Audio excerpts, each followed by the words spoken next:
From Daily Trust News Center, this is the News Hour. Tonight on News Hour, PDP presidential candidate says Buhari's alliance with Tinubu will collapse, inaugurates Youth Campaign Council.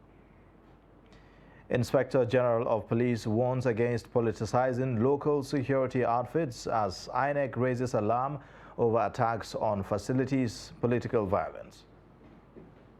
Naira appreciates to 730 to a dollar as President Buhari says no going back on Naira redesign. And away from Nigeria, South Africa public sector workers strike over wage demands. Hello and welcome to the News Hour on Trust Television. I am Ayuba Ilya. Thank you for joining. Here is the news in details. Presidential candidate of the People's Democratic Party, Atiku Abubakar, has on Thursday in Abuja inaugurated the youth wing of his campaign council. He says that President Muhammadu Buhari's alliance with Bola Tinubu will collapse.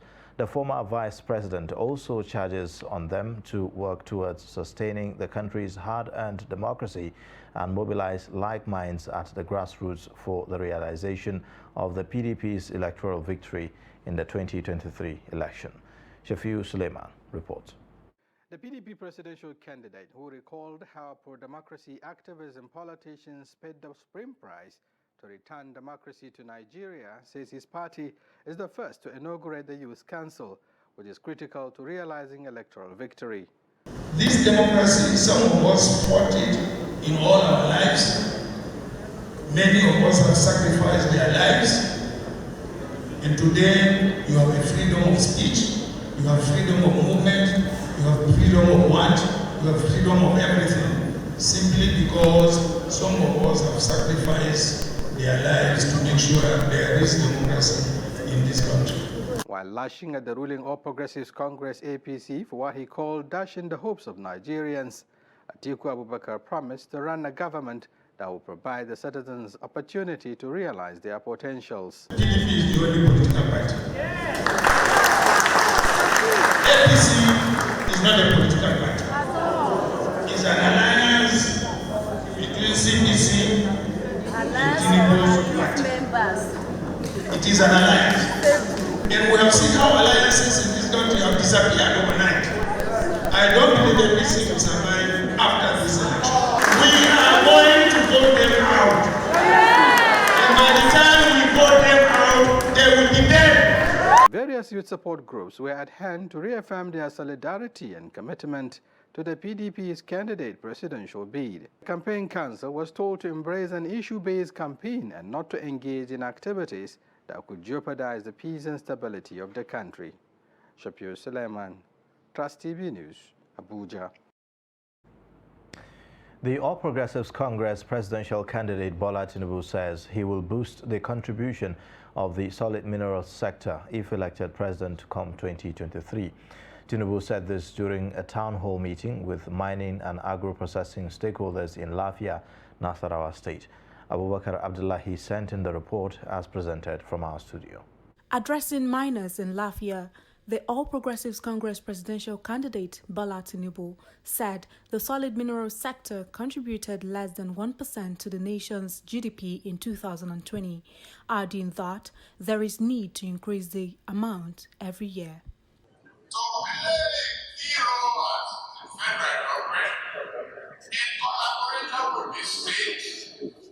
And the private sector to bring rapid development. The former Lagos State Governor said he would prioritize the resuscitation of the nation's economy through the development of the solid mineral sector, stating that the nation is richly blessed and can cater for itself. The national chairman of the party, Abdullahi Adamu, said the party is hopeful of victory due to its achievements in the last 7.5 years, and told the presidential candidate to get ready to occupy the #1 seat of the country in 2023. So that 29th of May 2023 we have an APC government that Buhari will transfer out. Are we on that? Governor Abdullahi Saleh of the state told the presidential candidate that miners in the state are contributing hugely to the economy of the country, while Governor Simon Lalong of Plateau State and Director General Tinubu Presidential Campaign Council said the party candidate is fully aware of the challenges of every Nigerian and remains committed to tackling them headlong if he emerges the president. One day, Your Excellency, you will see when we are going out there, trying to commission the huge factory that these gentlemen actually put through today, that Nasarawa State is benefiting. These are issues that our presidential candidate, Asiwaju Bola Ahmed Tinubu, is fully aware of and have vowed to address squarely during his tenure. He has captured this in his manifesto, the new room, with detailed strategies of implementation. Other speakers, especially the miners, called on the APC presidential candidate to fulfill his promises of supporting the mining sector for the overall progress of the economy if elected. Meanwhile, the Inspector General of Police, Usman Baba, has warned that checkmating violence in the 2023 elections will largely depend on the way regional and state security outfits are stopped from interfering with political activities. The Inspector General of Police spoke on the state of security in the country and preparations of the Nigeria Police for the 2023 elections on Thursday. Reacting to the recent incident in Borno State when the convoy of the People's Democratic Party was allegedly attacked, Baba clarified that the police public relations officer in the state may not have had the full picture of the incident in his initial report. Kehinde Amodu reports. Campaigns in some parts of the country have already been marred by violence, while there are allegations that some state and regional security outfits are being used to stifle opposition. But the Inspector General of Police says it takes two to tango, hinting at the fact that the violence can be traced to politicians. Acknowledging that the 64 security outfits that have been created by different state governors for different purposes have attained some success in tackling crime, the police topman is warning that they should not be used for politicking. The crime prevention and space is so wide that we are encouraging everybody to come in, and that is why we said policing is something that requires the contribution of everybody. So while these outfits have been created to checkmate crime and criminality, we have also told them that they are not to be used for politicking or to be used for political reasons. There have been attacks at political campaigns in Kaduna, Rivers State, and recently Borno State, in which the convoy of the People's Democratic Party was allegedly attacked. The assessment of the state public relations officer might not be completely conclusive, as he reacted to what had happened very quickly. And I think we have a total team that will assess what had actually happened and the extent of what had happened based on various presentation that is coming out from members of the public, from the APC, from the PDP, from the police. So you need to have more information. Speaking on travel advisories given by foreign missions on the security situation in the country, the Inspector General of Police says the warnings were not dismissed as mere alarm. The government has not dismissed what had happened because they have also informed us of what they foresee as threats. And we, on our part, also looked at what they put as threat as something that has been with us, and efforts are being made daily. The welfare of the police as regards to accommodation and kitting have been covered extensively during this discourse. And it seems some of the issues thrown up may not be readily solved because of the budget envelope given to the force on an annual basis. The funds, according to the Inspector General of Police, are simply inadequate to cover the quantum of expenses that go into running the Nigeria Police Force. From State House, Abuja, Kehinde Amodu, Trust TV News. In the same vein, the People's Democratic Party has condemned the attack on the convoy of its presidential candidate Atiku Abubakar in Borno State. So scores of Atiku supporters were injured on Wednesday when hoodlums attacked the convoy of the presidential hopeful in Maiduguri, the state capital. PDP Publicity Secretary Debo Ologun-Agba, in a statement, called on the Inspector General of Police, Usman Al-Kali Baba, to arrest the attackers. He accused the ruling All Progressives Congress of orchestrating the attack by sponsoring the armed thugs, noting that it was an attempt to stop the PDP from holding its presidential campaign rally in the state. The PDP spokesman commended the Borno people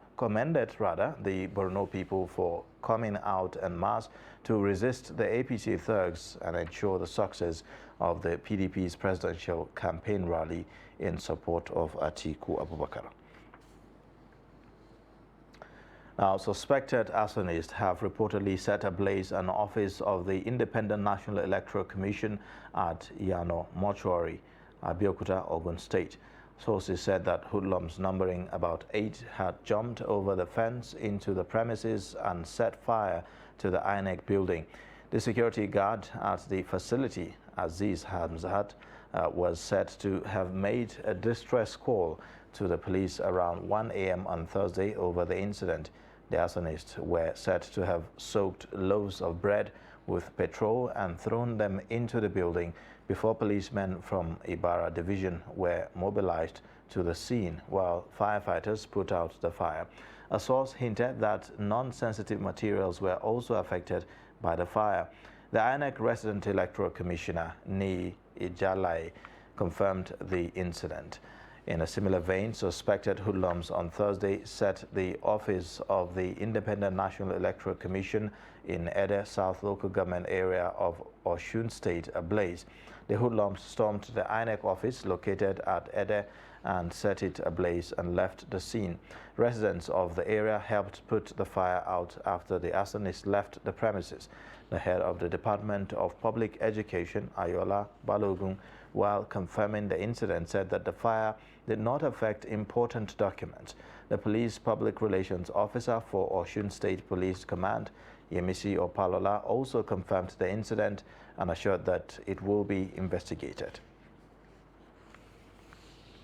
Meanwhile, the Independent National Electoral Commission on Thursday said 65,699 uncollected permanent voters' cards were destroyed by hoodlums who attacked 2 of its offices in Ogun and Osun States. According to the chairman, INEC Information and Voter Education Committee, Festus Okoye, 904 ballot boxes, 29 voting cubicles, 30 megaphones, 57 election bags and 8 electric power generators were also destroyed. The attacks occurred separately at the Commission's offices in Abeokuta South Local Government area of Ogun State and the Ede South Local Government area of Osun State. Okoye, in a statement, said that both incidents occurred in the early hours of Thursday, noting that while the entire building of its Abeokuta office was set ablaze, a portion of its Ede office was burnt.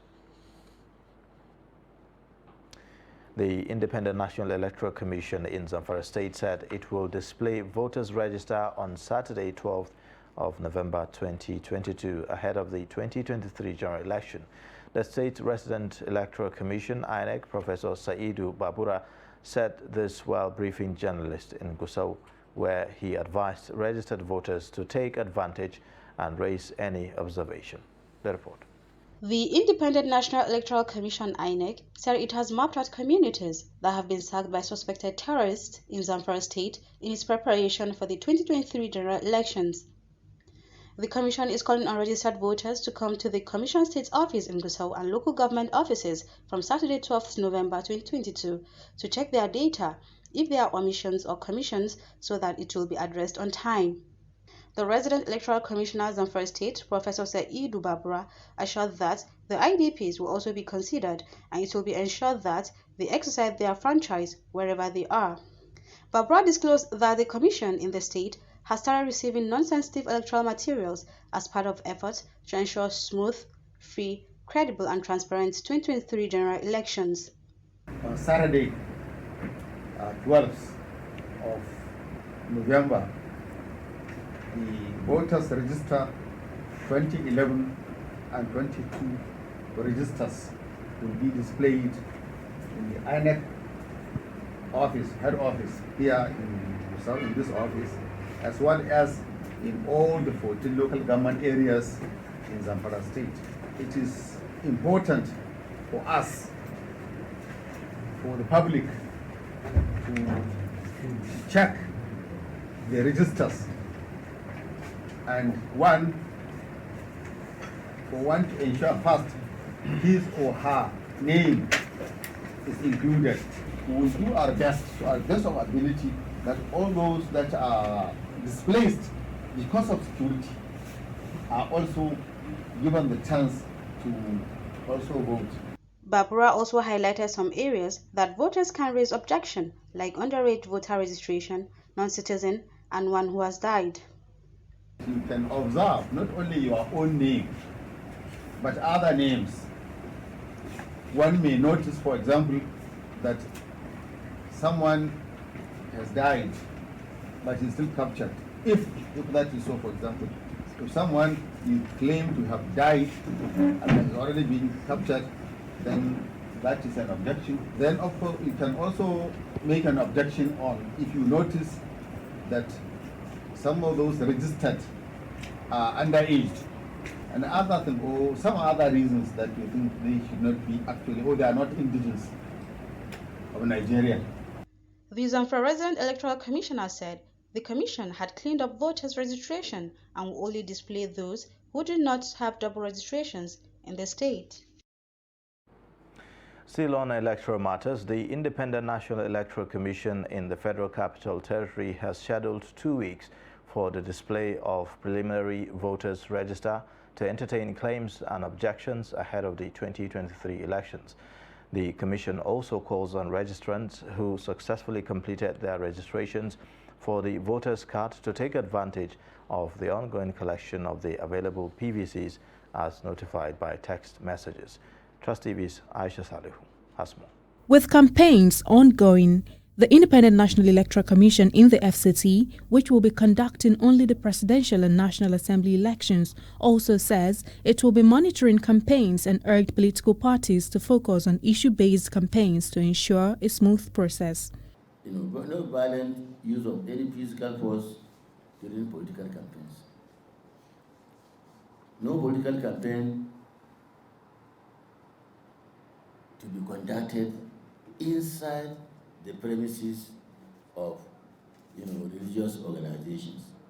That includes the mosque, inside the church, and inside the shrine. No political campaign will be based on ethnicity or religious persuasions, and that we should avoid free speech. Hate speech. On the state of preparedness for the conduct of the 2023 election, the FCT INEC said preliminary voter register is to be released from the 12th through 25th November 2022. INEC is going to display, the voters register. This is for the purpose of all our citizens who have registered, to partake in this election, to go through in their respective localities and see the registers, so that if they have any claims and objections, they can raise them. We start by 9 a.m. in the morning and close 3 o'clock in the afternoon. And it is going to be at the registration areas or ward level. The FCT INEC says introduction of short messaging services for PVC collection is to lessen the burden of voters and to reach every locality to ensure appropriate distributions, as there will be no collections by proxies. We have devised new means, a departure from the previous election, whereby all those who partook in this election, most of them have been identified and being notified through SMS to come to so and so places and collect their PVCs. The SMS was sent to those whose cards are available with us now. And by the time you receive the next batch of the PVC, They will also send messages to those new cards that will come later. Maximum collection of voters' cards and turnout on election day are crucial in determining the democratic outcomes of elections. The Commission hopes the country's democracy does not continue to suffer from the double apathy of voters' card collection and low turnout on election day. Aisha Salihu, Trust TV News, Abuja. Ahead of the 2023 general elections in Rivers State, former Minister of Transportation Rotimi Amechi and the governorship candidate of the All Progressives Congress in the state, Tony Eko, have said that there is need to chart a new course for the state. The duo spoke in Port Harcourt, the state capital, during the inauguration of the APC Campaign Council, as well as the unveiling of the manifesto of the party's governorship candidate. The report. The former Minister of Transportation, Rotimi Amechi, advised the governorship and other candidates as well as party leaders to pay attention to winning the 2023 elections to enable them improved fortunes of the state. The former presidential aspirant particularly advised Cole not to inherit his political enemies, even as he encouraged party faithfuls to remain steadfast in spite of the challenges and work for the victory of the party at the 2023 polls. It should not matter about me and those who say they are my political enemies, because it's not his business. You know that? They should not inherit it. They should rather look at how to change Rivers State and make Rivers State to progress. Win or lose will be determined by you. Because polls are scientific. I've not checked the number of people that he polled. But polls are scientific. If he has polled and Rivers State says, oh, we have this figure, it means that when you work hard, you will perform that figure. On his part, the APC governorship candidate stated that he will be governor of all Rivers people, irrespective of their political affiliations. I am here by the grace of God to join hands with you to salvage the state from destruction. The office of the governor is for the people and not the personal property of one individual employer. It is paramount that we bring back businesses that have fled the state in droves. Businesses respond to environments where peace and security thrive, attracting innovation and investments with it. Peace and security forms the second pivot. However, to achieve this, impunity must end, and respect of the law must naturally be restored. Chairman of APC in the state, Emeka Beke, said the ceremony underscores the preparedness of the party to emerge victorious come 2023. You're watching the News Hour on Trust Television. Coming up shortly, we'll take a look at how females are embracing male-dominated profession. Details of this and more after the break. This is not a political advert. It's a message to stimulate the innovative and productive transformation of Nigeria's greatest asset, the people, to create a future of shared prosperity. 2023 and beyond, how do we deliver macroeconomic stability and invest in our future? Be one of the key global stakeholders answering these pertinent questions at the 28th Nigerian Economic Summit on the 14th and 15th of November 2022 at the Transcorp Hilton Hotel, Abuja. Theme: 2023 and beyond, priorities for shared prosperity. Register to attend virtually or in person at www.nesgroup.org/28. Ba a iya sutura da abinci jin daɗin duniyar mai ƙare. Za ka iya more rayuwarka da kayan alfarma na kamfanin Vento Furniture kamar su Ladi Corner Sets, Escape Sofa Sets, Acadia Sofa, Piano Sofa Sets, Sofa Corner Sets, Vento Sofa Sets. Sannan kuma za ku iya saka ƙayatattun gadaje na alfarma a ɗakunan kamar su Gold Cream Bedroom Sets ko kuma wadata falon ku da kujeru na alfarma irin su Sare Royal Set da Acadia Dining Sets. Ofishoshinku kuwa za ku iya saka manya-manyan kujeru na kece raini domin walwala da jin daɗin ku da abokan hulɗa. Kamfanin Vento Furniture ya tanadar muku gadajen bacci na yara masu inganci, kayan ɗaki irin na angwaye da amare har ma da sarakuna. Muna da shagunan mu a gurare kamar haka: 79 Allen Avenue, Ikeja, Lagos; 7A Azikiwe Road, Port Harcourt; 25 Glover Road, Ikoyi, Lagos; Shop U1 Jabi Lake Mall, Abuja, da kuma 4330 Walker Road, Windsor, Ontario ga mazauna ƙasar Canada. Vento Furniture, mun zagaye ko'ina.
Welcome back to the news hour. Here is a recap of our top stories again.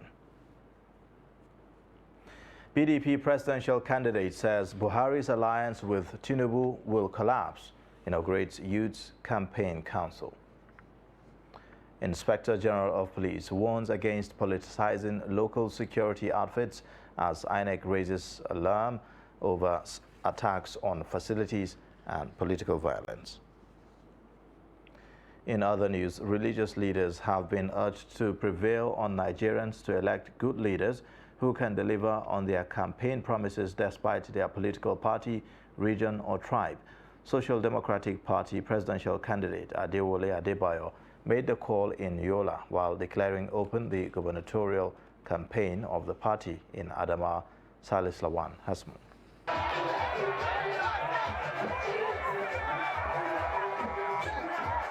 The Social Democratic Party presidential candidate, Prince Adewole Adebayo, who expressed confidence in winning the 2023 election, reiterated the commitment of the party toward addressing issues of insecurity, poverty, joblessness and hunger if elected president 2023. Adamawa has gotten it right this time because you are one of the most educated states in Nigeria.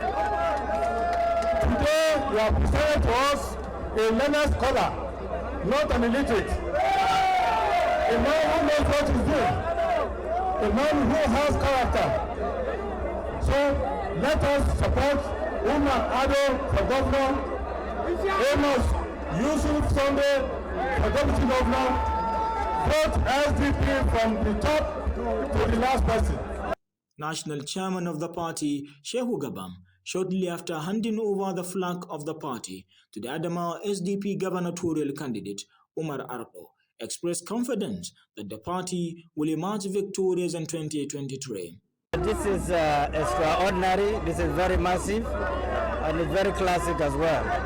You can see the quality of people that are here. It shows that SDP is a force to be reckoned with in Adamawa State, and this is just the beginning. The campaign are yet to be rolled out nationwide. We just came to give him a flag as our gubernatorial candidate in Adamawa State. And I'm pleased and I'm happy with what I have seen, even though there are a lot of efforts that have been made to sabotage this event. Vehicles that were meant to be here were stopped from coming here. But you can see defiance. You can see that the political environment have changed. People are taking their destiny into their hands. This is what it is. The Adamawa Social Democratic Party governorship candidate, Umar Ardo, noted that the SDP, as a highly cosmopolitan and sensitive party, will surely address problems facing the state if elected. Well, I'm glad I've been given the flag. Everything is by the grace of God is going to be fine. You have seen the crowd. It means that Adamawa State has been taken over by SDP. It has been taken over by people who know what to do to fix society. And we will fix this society by the will of God. Thousands of supporters of the party were present at the flag of the gubernatorial campaign of the party in Adamawa. From Yola, Salis Lawan, Trust TV News. The Senate has assured the public that the current insecurity in the country and the headcount being planned by the National Population Commission will not affect the conduct of the 2023 general elections. The Chairman, Senate Committee on the Independent National Electoral Commission, INEC, Kabiru Gaya, gave the assurance in Abuja after he defended his committee's budget report before the Committee on Appropriation. The chairman of the Appropriation Panel, Barrow Jibrin, during the session said that Gaya's committee did a meticulous job. Gaya, a former governor of Kano State, said his committee had series of engagements with INEC management. INEC, according to him, had presented evidence from various security agencies that the insecurity situation will not disrupt the polls. First of all, we have been monitoring and also been discussing with INEC and also overseeing what they are doing in the issue of this security and how they can conduct election. Every day we spoke to them and we showed them challenges. They show us solutions to those challenges and hoping that by 2023 this election will hold and to be conducted. At most over 90% of the country or 95% of the country at least the stability of holding elections. So other areas that are prone, they will find an alternative how they will do election in those areas. But I believe we will hold the election in 2023. Division and then the INEC division are working independently and they can work together in such a way that there will not be interference. It doesn't matter if they are close. They are not holding census on the same day of the election. So therefore, it can still be taken down. The Kaduna State government says messages about a fresh bandit attack and an alleged blockade of the Kaduna-Abuja road are false. The State Commissioner for Internal Security and Home Affairs, Samuel Aruwan, in a statement on Thursday, described the reports as mischievous and advised citizens and road users to disregard them. The statement explained that the state government is in constant touch with security agencies in the area and constantly following security situation on the Kaduna-Abuja road and other locations. Aruwan, who noted that the government is not living in denial of security challenges confronting the state, however, described as unfortunate how some individuals and groups continue to undermine the sacrifices of security agencies and the government. The Nigeria police have arrested 7 suspects over various offenses, including criminal conspiracy, armed robbery, vehicle theft, and cheating. Parading the suspects, the Gombe State Commissioner of Police, CP Ishola Babaita, reaffirmed the command's determination to rid the state of criminal activities. Ibrahim Ismail reports. These suspects were alleged to have been involved in criminal conspiracy, house trespass, armed robbery, vehicle theft, and fraud. According to the police, these suspects have specialized in armed robbery and vehicle theft. On the 3rd October 2022, at about 06:30 hours, following a distress call of armed robbery attack in the house of one Isaiah Jallo, male, aged 64 years old, of Federal Low Cost Gombe, where one Corolla LE vehicle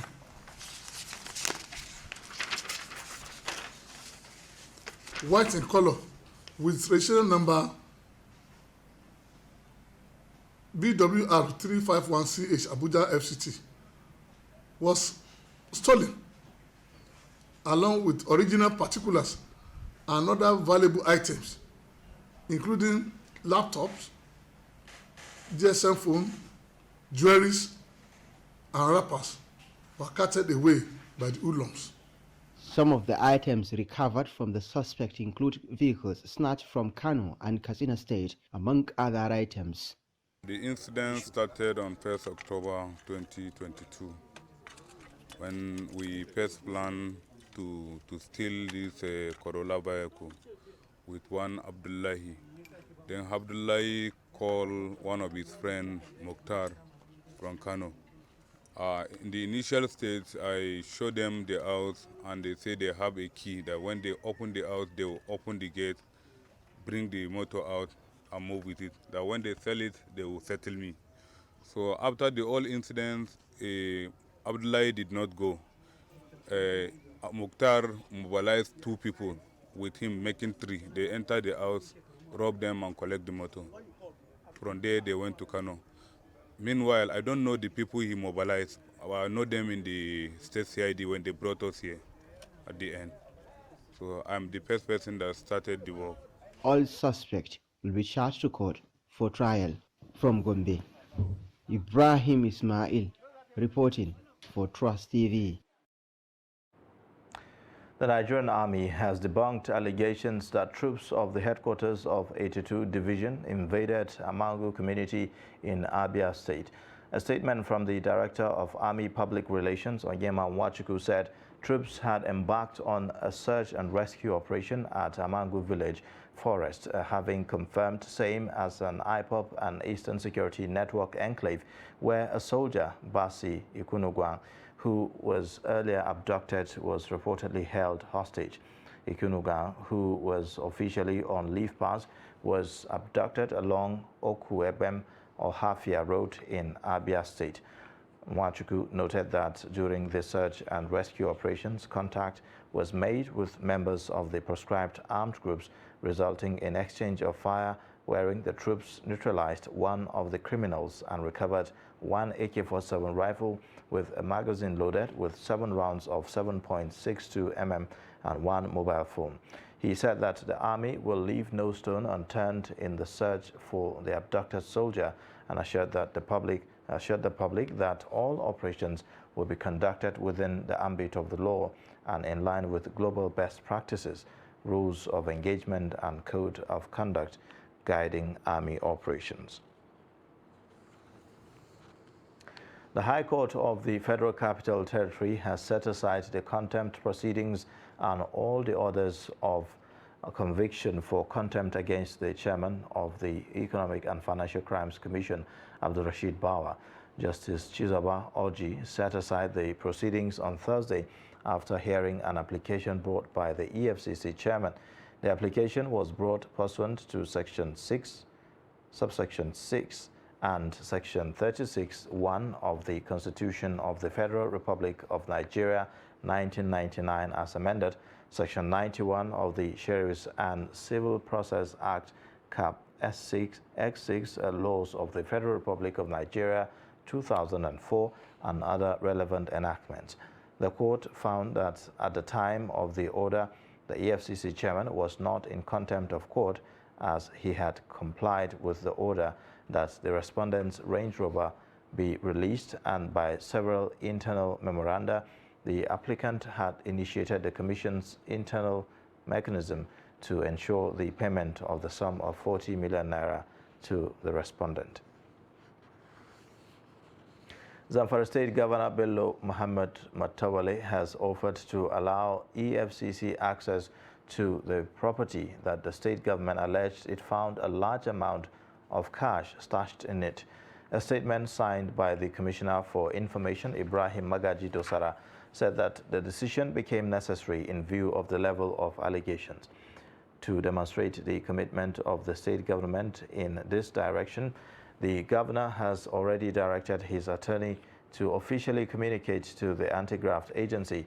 According to the Commissioner, Zamfara State government under the present administration has never paid workers' salary through table payment and cannot afford to do so at this time. The statement further indicated that already the state government has tendered legal documents to the EFCC.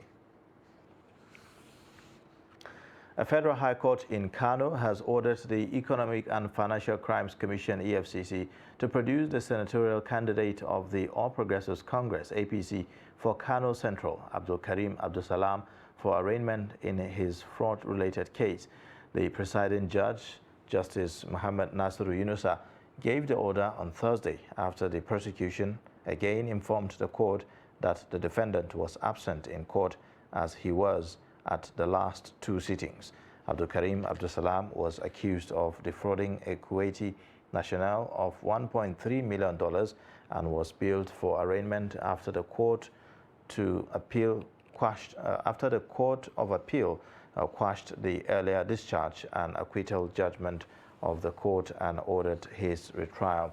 During the court sitting on Thursday, his counsel Ibrahim Waru told the court that the matter was adjourned for the adoption of written addresses in respect of whether or not the defendant must be present in court before an application challenging the jurisdiction of the court can be entertained. However, the prosecution counsel told the court that the said application was not ripe for hearing because the defendant was not in court. Delivering a bench ruling, Justice Yunusa held that the position of the court was that the defendant should be produced, adding that where that has not been done, the court has the duty to insist that due process be followed. Now, the adage that the woman's place is in the home or the kitchen seems to be fading away as girls are gradually getting more involved in male-dominated professions in Nigeria. In this special report, some female apprentices shared their experiences with Nafisa Bello on why they opted to be in a male-dominated field. The report. In Nigeria, the art of tailoring, hairdressing, and catering are among the handworks traditionally associated with the female folks, but the trend seems to be changing. A visit to some mechanic workshops in Benin City, the Edo State capital, showed these girls exhibiting the zeal to try their hands on something different from the aforementioned jobs, leading them to apprenticeship in motor mechanic, a career they say they are sure to excel in. It was part of our subject when I was in secondary school, auto mechanic work. So they taught us more. We were allowed to learn different skills of our choices. So I picked auto mechanic work to learn. So with that I was exposed to the work. So I love this work. I passionately love it. I don't feel intimidated. I don't feel embarrassed. I'm just okay. I'm fine. Even putting on the overall, I'm okay with it. Even if you tell me to wear the overall home, I will gladly do it. Why? Because that's my dream. So I just thought of doing something different aside those other things like hairdressing and tailoring, because that was the most common thing among females and I don't like it. So my grandmom, she thought of something. She now said, what's up if I just go into something like cars here, where I use the computers to check cars. So that was enough for myself. I don't know more things. I don't know many things. I'm still learning. So that's maybe once I'm truly learning here, I'll be able to stand outside because I know that I have something. I can do something. I have something upstairs here. At one of the workshops, it was observed that most of the apprentices, male and female, are being trained freely. The owner of the workshop, Osaro Ogunwe, explained what it takes to make sure they take the job seriously. So when you come, if you want to learn as a male or female, when you are learning, process of learning, you don't have to have a girlfriend. So enable you to learn the work properly. So that is how we learn our work. For a better and developed society and to change the narrative, it is expected that women are allowed to try their hands on any profession of their choice, instead of being stereotyped on particular ones. Nafisa Bello, Trust TV News, Benin. In Nigeria, the art... Now, tragedy on Wednesday occurred at the Vinikilang Jimeta Bridge in Yola as a truck crashed, killing an unspecified number and leaving others with various degrees of injuries. The incident angered commuters who blamed it on the recklessness of the truck drivers, which led to the torching of the truck. Salis Lawan reports. Eyewitnesses narrated how the incident could have been avoided if the truck drivers were not reckless. We missed many people as the result of overspeeding by the heavy trucks drivers. In view of this, police, as a matter of public concern, were calling on government to provide a lot of security agencies who can regulate the recklessness of the drivers to avoid missing of lives. Charity Bitrus is among the survivors. She is the only person whose life was spared in the tricycle she boarded. Among the three of us who boarded the keke, I am the only one who survived in the accident. Angered by the severity of the incident, angry youth in the area set the truck on fire. The swift intervention of firemen reduced the damage, as several shops will have been reduced to ashes.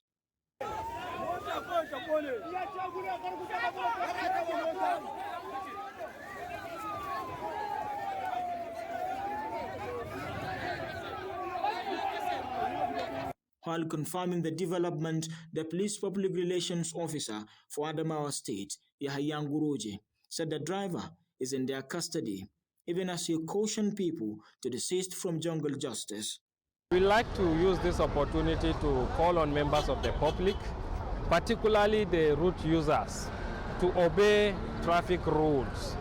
It is on record that whosoever that violate traffic rules always end up being punished according to the law. I would like to tell you that the driver who is involved is already in our custody. Investigation is ongoing, and enough is going to be done to see that such things never occurred in this area as a whole. Incessant truck incidents along the road are assuming an alarming rate, with data recorded with every incident. From Yola, Salis Lawan, Trust TV News. The federal government says it has no plan to ban any social media platform, but will not watch any medium to throw the country into chaos. Information and Culture Minister Lai Mohammed said this on Thursday while presenting the scorecard of President Muhammadu Buhari's government from 2015 to 2022. At the press conference in Abuja, the minister noted that the federal government is monitoring Twitter under the new ownership of Elon Musk. Nigeria last year banned Twitter and claimed it was used to spread fake news and hate speech. The move was, however, rescinded in January after the social media platform agreed to the government's terms. President Muhammadu Buhari says there is no going back on the redesign of the Naira, which is expected to take effect in December. He spoke on the sidelines of his meeting in London with the King of England, Charles III, at the Buckingham Palace on Wednesday, where the two leaders spoke about deepening ties and improving trade relations between their countries. Kehinde Amodu reports. This meeting with the King of England should have happened some time ago in Kigali, but it was postponed. There's no better time to have it than now, with President Buhari in London on a 2-week medical break. The first thing the president will do is humorously reassure Nigerians that he is well. I'm very healthy. The meeting with the British monarch centers around improving trade relations between Nigeria and the UK, especially now that Britain needs its strategic partners around it more than ever. Well, it's mostly economic.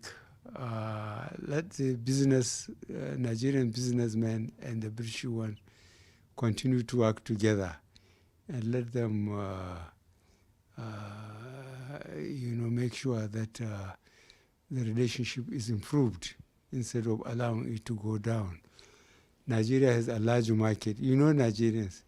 The UK has come out of the European Union, and so its old partners like Nigeria and other Commonwealth countries are going to be ever more important to it, and so that trust that exists between the two of them, will also help to propel that increased business relationship between the two countries. Back to issues at home, the president is insistent that there will be no going back on the redesign of the Naira.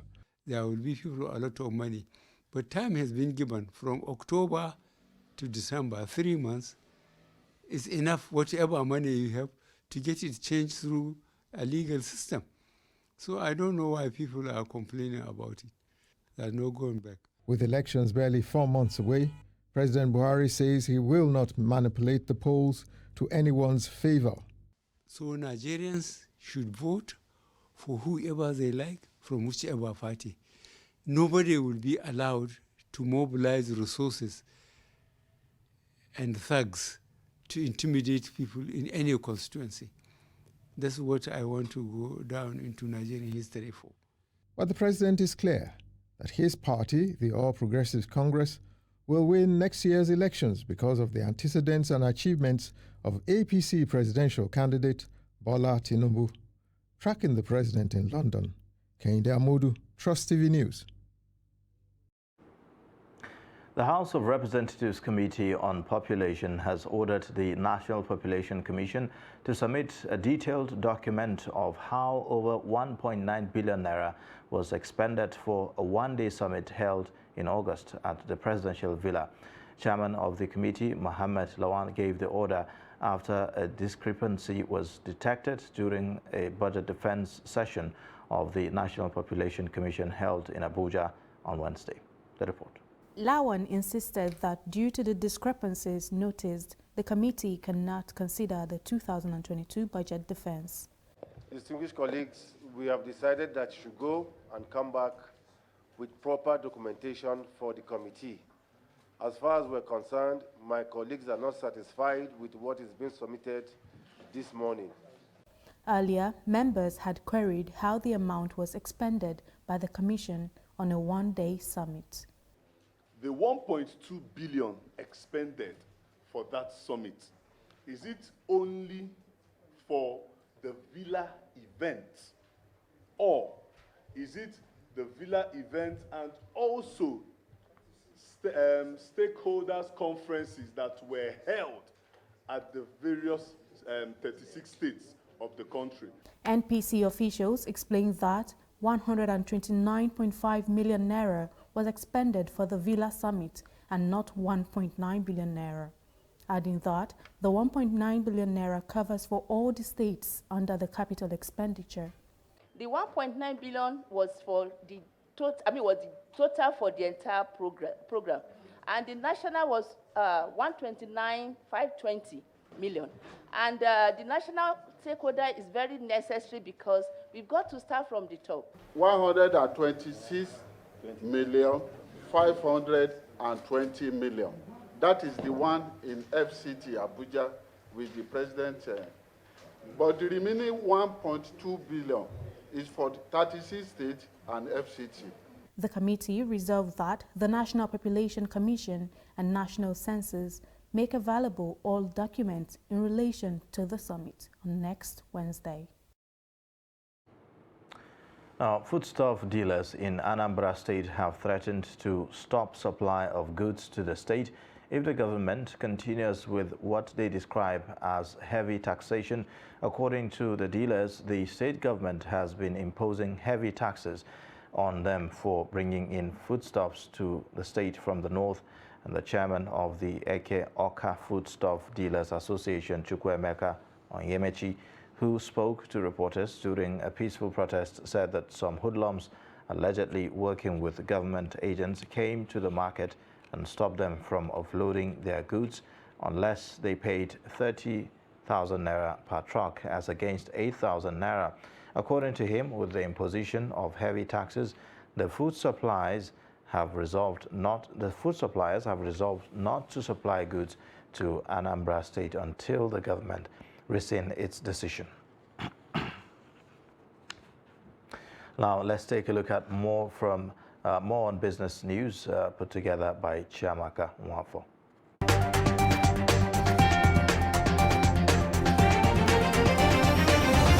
The Naira, which has been falling against major currencies in the past 2 weeks, has staged a comeback, recording gains on the parallel market as it exchanged for about 730 naira to a dollar on Thursday.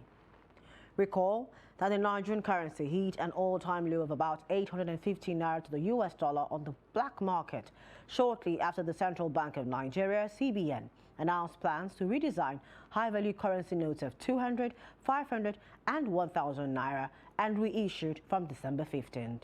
In Lagos, black market traders attributed the recovery of the naira to its scarcity, saying this was responsible for the inability of speculators buying dollars to offer higher rates for the greenback. They said the dollar had risen to 730 naira, but said if a seller wants naira to be paid into his bank account, it would be done at a lower rate of 700 naira. In Port Harcourt, a dealer priced the dollar at 700 naira but demanded 720 naira to sell dollars to buyers. In Abuja, around the Zone 4 area, some BDCs, Bureau de Change operators, recall the drop in patronage of the dollar over varying accounts of information. The National Bureau of Statistics (NBS) says Nigeria's real gross domestic product (GDP) at basic prices grew by 3.11% in Q1 of 2022 on a year-on-year basis. The NBS said this showed a higher growth rate compared to the corresponding period of 2021. This is according to the Nigerian Gross Domestic Product Report, Expenditure and Income Approach for Q1 and Q2 of 2022, released by the NBS in Abuja on Thursday. The report said that growth in Q2 2022 remained positive at 3.54%, though lower compared to the growth rate recorded in Q2 of 2021 at 5.01%. The report further said household consumption expenditure in Q1 and Q2 2022 grew by 6.94% and 17.64% in real terms on a year-on-year basis. It also said government consumption expenditure recorded growth rates of 9.91% and negative 12.99% in Q1 and Q2 of 2022 on a year-on-year basis, compared to negative 4.57% and negative 53.56% in Q1 and Q2 of 2021. Finally, in stocks, the Nigerian stock market consolidated on the marginal gain recorded on Wednesday as the all-share index rallied by 1.07% on Thursday to settle at 43,942.82 points. The market capitalization appreciated by 1.07% to close at 23.934 trillion naira from the previous close of 23.681 trillion naira, gaining 253 billion naira. The market bread closed negative as 15 equities emerged as gainers against 16 equities that declined in their share prices. On aggregate, 405 million units of shares were traded in 3,188 deals valued at 3 billion naira. And that's it on Business News. I am Chiamaka Nwafo.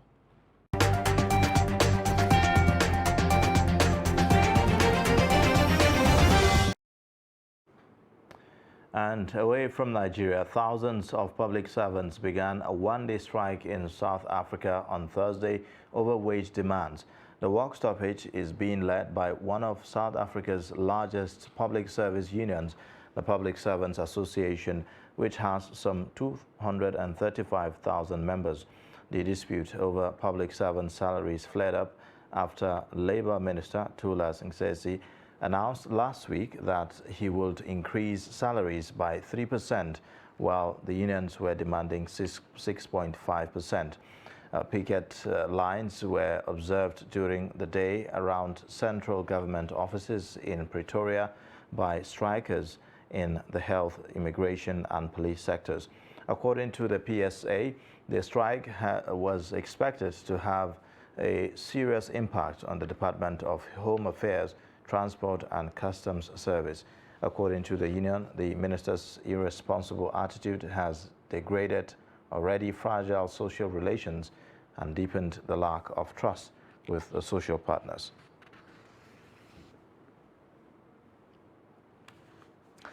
And that's a wrap on the news hour for tonight. You can watch more via all our social media platforms, and don't forget, you can watch us live on YouTube. But first, you need to subscribe. Thanks for watching. Bye for now.